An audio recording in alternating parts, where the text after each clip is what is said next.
by the firehouse,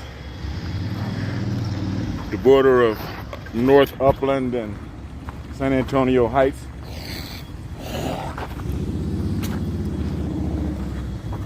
Getting rid of all of the congestion and mucus buildup from the walk.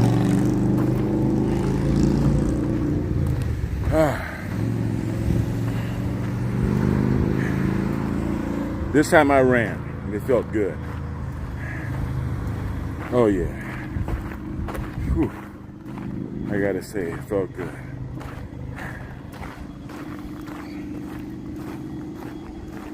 Oh yeah.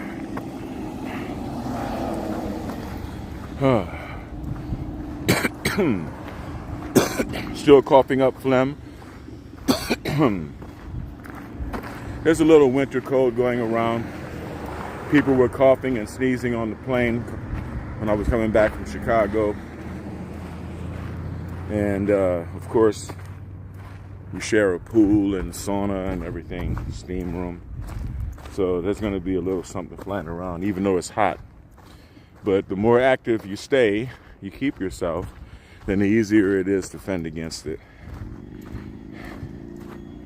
Oh yeah.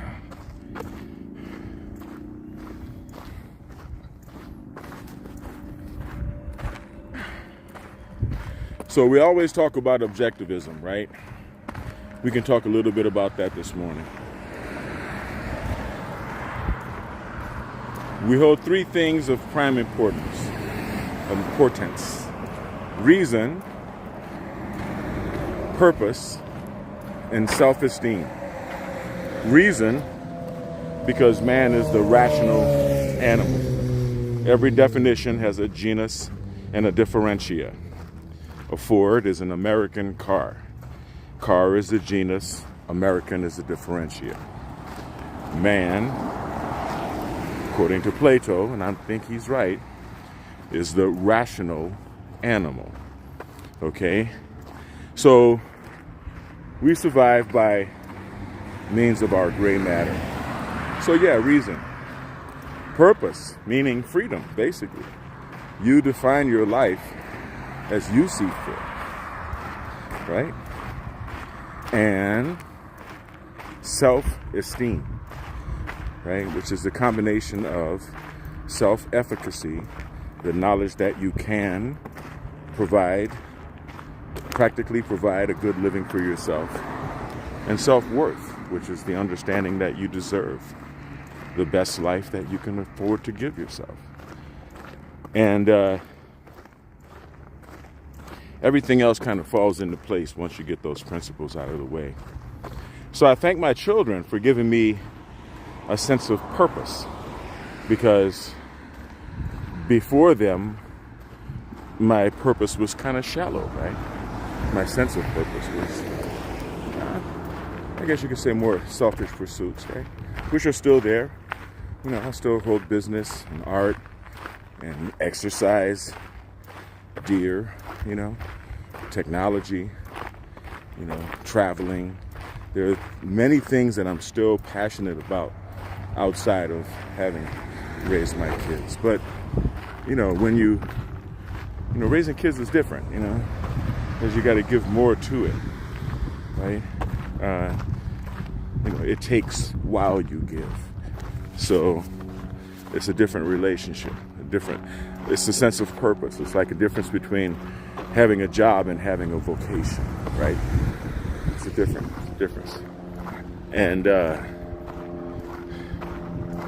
in that, I discovered a wider purpose, not only to myself as a parent, but to other parents. Like when I opened the Biometrics Health Center, it was in response to my son, to try to recover my son from being on the autism spectrum. And so I learned EEG biofeedback, or what we call neurofeedback, and biomagnetic pair therapy. And through those therapies and a number of other therapies, I was able to help my son and many other children, many other parents. And so that really, and even after his kids were no longer in scouting, he still played that key role for everyone in the neighborhood.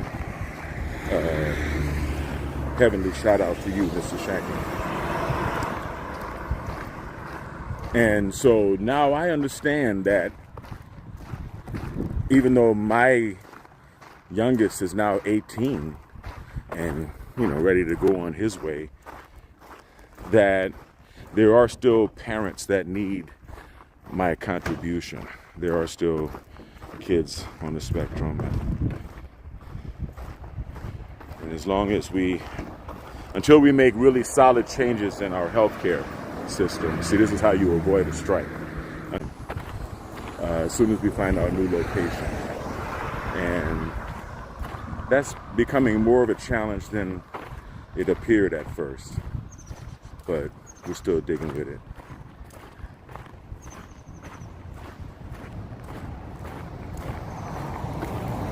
Except now we're going to add hyperbaric oxygen therapy and pulse electromagnetic field therapy and ozone therapy. Just to name a few. So look forward to it. And besides that, to be perfectly honest, I get a greater sense of gratification from helping clients. I guess some people say patients in the hospital, but clients, than from the money. But I just have to set the rest of biometrics up so that we can serve ourselves and serve the public. Stay blessed and stay healthy. I'm going to be going live this weekend with maybe a neural feedback session or two, and some more stable diffusion, some more artificial intelligence. I'm learning some pretty powerful things right now I want to share with you guys. So I'll holler at you later. Peace.